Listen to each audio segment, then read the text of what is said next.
Now, there's a question that many people ask, and that is, how does one develop diligence in one's practice? And this is a really important point, because often we feel like we don't have the energy or enthusiasm to dedicate to our practice. I mean, especially if you're on retreat, right? You've got to meditate 8 to 12 hours a day, and it's difficult to keep up the momentum. So the first thing we have to do is look at this term, diligence, in the Buddha Dharma. And it's not really the same kind of meaning for the word that we use in English. Usually when we think of diligence, we think of some kind of endurance test or trying to force ourselves to do something. And again, when you're doing dedicated retreat, and this is especially the case for men, then it becomes some kind of test of your manlyhood. It's quite funny. But that's not the meaning of the term in the Buddha Dharma, especially in Tibetan. In Tibetan, the term means joyous effort. So it implies some kind of enthusiasm, this joy in accomplishing the practice. And the question is, how do we develop this? So there's a difference here between Easterners and Westerners. When I say Easterners, I primarily mean people from the Himalayan regions of Tibet and Nepal, and possibly places like Thailand and Cambodia. In these places, then people have a natural faith and confidence in the Buddha Dharma, and especially in the three jewels. That's the Buddha Dharma and Sangha. And so they don't need to be convinced of or forced to believe in something. They already have very strong faith. Now, this is really important, but in the West we don't have this, and it's not our fault. We don't have a historical or cultural background in Buddhist practice and study, so we can't be blamed. And the question is, how do we develop this confidence? Now, the analogy that is often given is that of medicine or medical treatment. For example, if I went to the doctor for a checkup, and then the doctor said to me, "Look, Choga, I've got some bad news. You've got prostate cancer."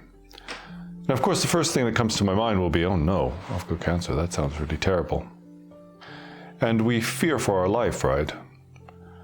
We fear that we could not only die, but suffer greatly in that process. And so most people don't like the idea of getting cancer.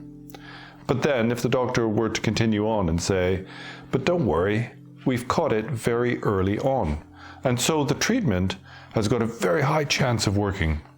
All you have to do is take the treatment. It might be a little bit unpleasant, but I'm almost certain that you'll be cured of your cancer." And then from there on in, we just have to keep an eye on things. So if we hear that, we'd have a great sense of relief. Oh, there is a remedy, there is a way out, and there's a good chance it'll work. I don't need to worry. I just need to take my medicine. Then we would be very enthusiastic to take that medicine or to endure that treatment, however painful it was, because we see it to be something that's going to save our lives. And this is very much what diligence means in the Buddha Dharma. It means having confidence in the remedy.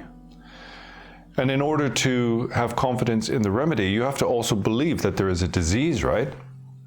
So the Buddha famously taught, first thing you need to understand is suffering. You need to understand that the mundane world is full of suffering. And then the next thing is to understand that there is a way of getting out of this suffering. So the question is, how do we kind of develop this? Well, really, as Westerners, what we need to do is we need to know what it's all about. In order to do that, then we need to study. And there are different methods of studying the Buddha Dharma in order to develop this confidence. And primarily, it is about developing confidence in the three jewels. So you may or may not have heard of the three jewels. Famously, they are said to be the Buddha, Dharma, and Sangha. And you might think, well, what does that mean? What do these Sanskrit terms mean? Of course, we're all aware of the historical teacher, the Buddha, who was around about 2,600 years ago. But what the Buddha represents is the individual who has realized the meaning of the Dharma. That individual, having realized the Dharma, is then able to teach it to us. And we are not fortunate enough to have access to a Buddha, right? So what we have to do is rely on our teachers. So really, for us, the Buddha is the one who brings us the Dharma, the one who teaches us the ultimate truth of reality. As Buddhists, then we identify with the Buddha's teachings, and also we are said to take refuge in the Buddha Dharma. But ultimately, we have to come to understand what it means to have achieved awakening, what it means to become a Buddha or a Tathagata. So I said, the Buddha is the one who teaches the Dharma. What is the Dharma? Well, provisionally, we think of the Dharma as being the words that express the realization of a Buddha. The true Dharma is the actual realization that abides in the mind of an enlightened being. It's whatever that is, this recognition of the true nature of phenomena, this abiding in authentic reality. This is what we call the Dharma. But the Dharma is also represented by scriptures, by words. It doesn't have to be written words. It can also be the teachings of our Lama, what they say. It's that which gets across this meaning of realization, and primarily so that we ourselves can also give rise to that same realization that a Buddha has. The final term is the Sangha. The term Sangha means a collection, a gathering together. Whenever you bring many things together, that's called a Sangha. In Tibetan, the term is Tok. Provisionally, we think of the Sangha as being the monks and nuns. The collection of monks and nuns is what are called the ordinary Sangha, the ordinary gathering of mendicants. But the Sangha that we take refuge in is the noble Sangha. And so that is a collection or a gathering of noble beings. And what is a noble being, you might ask? Well, a noble being is one that has achieved liberation. They have at least gone beyond suffering in the mundane world. And these individuals are very rare, extremely rare. There are few, possibly, those who have achieved the path of insight. So in general, again, we don't really have access to a noble Sangha. What we have access to are stories about bodhisattvas and arhats, figures in the past who achieved liberation. So provisionally then, what we rely on are friends or guides on the path who have insight. They have understanding. They should at least have understanding, and so for that you need to be slightly learned. But even better than that, then they should have some kind of experience. A noble being has realization. That's a different thing. And realization isn't as easy as we think it is. I mean, many people believe that they are awakened these days, but really to be awakened is quite a difficult thing. It's a very high bar. We need to be aware of that. So if we're going to study this, then in general, we need to look at texts and scriptures. And for some reason, then Westerners don't really like studying scriptures when it comes to the Buddha Dharma. If we go to university or we go to school, then we kind of really like to study as Westerners. We want to learn about science and all these sorts of things, all the wondrous things that happen in the world. But when it comes to the Buddha Dharma, then for some reason, Westerners are often put off by this and they don't like to study. But for example, if we look at a text like the Ratnagotravibhaga, or the highest continuum, then this is a sort of traditional way that the three jewels is presented. And often what you'll get is you'll have a text, it'll be on a particular subject. This one is on Buddha nature, but within that, then there's a section on the three jewels. And so you could look at this text. It's very accessible and exists in the English language. In my own retreat center, Sekar, in Nepal, then we've done a translation of this text, a very good translation, but there are other versions. And especially if you look at some of the larger commentaries, then you can see exactly what is a Buddha, what is a Dharma, what is a Sangha. And there it talks about the Buddha as the historical Buddha, the Buddha as an enlightened being or Tathagata, as represented by your own teacher, the Dharma of the two types, that's the Dharma of the scripture and the Dharma of realization, etc. And what is considered to be the Sangha, the difference between the noble Sangha and the ordinary Sangha. So once we've studied this, we understand what those qualities are, then we can give rise to faith or confidence in those qualities. We see, oh yeah, those are good things. Those are things that are going to benefit me. They're going to help me. And therefore, I should have respect and veneration for them. There's another way of developing confidence in the Buddha Dharma, and that is to study the paths and levels. It's kind of a roadmap to enlightenment. One of the best texts to look at for this is Chandrakirti's auto-commentary on entering the middle way. And there it specifically talks about what happens on each level. So these are ways that we can develop kind of inspiration in the Buddha Dharma, but also that we can kind of come to understand what it is we're supposed to be doing. Now, this system, for example, of coming to have faith in the three jewels, or to have faith in the paths and levels, the way the path progresses towards enlightenment, is kind of based on faith, because we don't really have access to a real Buddha. We don't understand what the Dharma is. For example, if someone tells us on the first Bodhisattva Bhumi, then you are able to manifest 100 iterations of yourself in 100 universes, then that's not something we're going to readily believe in. It's quite difficult for us. It's kind of a leap of faith. So there are other ways that we can develop this kind of enthusiasm for the path. And one is, for example, to study the logic of the middle way, or to study the logic and reasoning that explains why all phenomena are empty. I mean, we hear these things, right? We say that all phenomena are empty, they lack any substantial reality.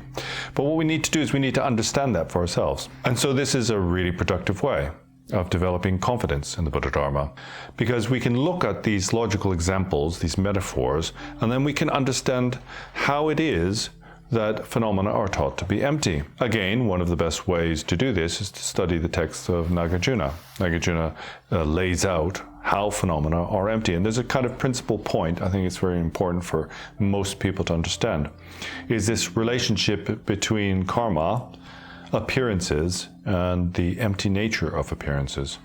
And so really, to put it kind of in a nutshell, then what Nagajuna is saying is that things aren't substantial because they are dependent on causes and conditions.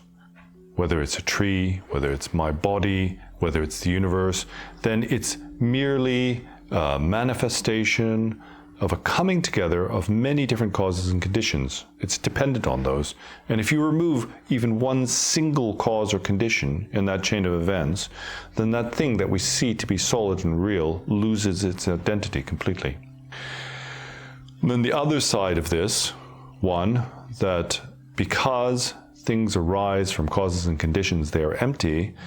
The other side of this is that they only appear because of this empty nature. Things are only able to appear because they are dependent on various different causes and conditions. And that's a little bit more difficult to understand. But if we had something that was unborn, so it didn't have a prior cause, and it didn't depend on anything else, it wasn't dependent on any other phenomena, then it's not something that could appear to us. This is the same logic that Buddhism uses to refute the idea of a creator that is a causeless agent. It's a bit difficult. It's a bit difficult for me to explain it in a very short time. But what I suggest is that you look at these teachings on emptiness. You look at the works of Nagajuna. Look at this text called Progressive Stages of Meditating on Emptiness by Khenpo, Tsultrim, Gyamtso. It's a very good entry-level text in English to help you to come to understand these different kind of views in the Buddha Dharma and to ultimately to understand emptiness. And this is really important. Another way that we can develop our diligence or our enthusiasm for practice is to study the life stories of the past masters. And the one that I think most Westerners are really inspired by and are familiar with is Milarepa. So Milarepa was the yogi who went off into the snow caves and meditated without food or clothing, etc. And his life story is really inspiring. Again, you need a kind of leap of faith in order to believe in these past figures. But something that's quite interesting is that Milarepa is pretty well universally accepted by all Buddhists. I recently traveled to Korea and I interviewed a Zen master there. And he was very familiar with the life story of Milarepa. He had been reading the biographies in the Korean language. So it seems that most Buddhist denominations believe in Milarepa. I have great faith in Milarepa and that he existed. And what you need to understand is that he was an ordinary being. He wasn't like some special reincarnation. He was an ordinary being, albeit somebody with great ability. And he was inspired to practice the Dharma. And the reason why he was inspired to do this was because when he was younger, he killed many people. He murdered like over 30 people. And based on that, and based on being kind of a Buddhist, or at least having great faith in karma, then he believed if he didn't achieve enlightenment, then he would immediately go to hell when he died. And so he's terrified. And because of that, he had great enthusiasm for his practice. This is something that we need to understand. You have to have an inception. You have to have some kind of impetus for practicing the Dharma. And Milarepa is a very good case of somebody who had this impetus. In fact, if you look at any of the life stories, then you will see there that they have some cause for them to practice the Dharma. And this is often what's lacking in the West, for us Westerners. We don't have this inception, this thing that drives us forward. It's the same if you look at the life story of the Buddha, for example. The Buddha was somebody with great intelligence and ability, and the Buddha kind of looked at the consequences of being in the mundane world, extrapolated into the future the meaning of life based on a recognition of birth, aging, sickness, and death. And because of this, then the Buddha sought liberation. But you can look at the text yourselves. To my mind, at least, then this is a very productive way of developing enthusiasm in your practice. Also, if you've been meditating for a long time and you're getting a bit stale or finding it a bit difficult, it's quite inspiring to look at these life stories. So again, the life stories talk about these historical figures, right, from the past that we kind of have to have faith in. We don't even know if they existed or not. But there is another way to gain this kind of inspiration, and that is to find an authentic teacher yourself. And so you can be inspired by your teacher.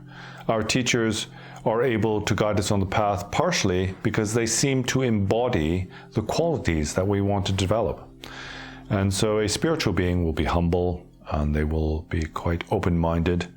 And for example, they won't suffer a lot from ordinary mundane troubles. And this can be a source of inspiration for us. Because for us, it seems like we're kind of just being rocked around by the waves of samsara, being carried around like a feather in the wind without any control. And so when we discover an individual who has this kind of center, this peace and tranquility, who does not get easily swayed by their emotions, then we can see that that is a result of their practice. And in that way, we can gain a kind of confidence in the Buddha Dharma. So this is one of the best ways to have this diligence, is to be inspired by a figure. And it doesn't necessarily have to be a teacher that you personally have received instruction from. For example, there are inspiring figures in the Buddha Dharma, like the Dalai Lama. And many people aspire to be like the Dalai Lama, or to embody these qualities.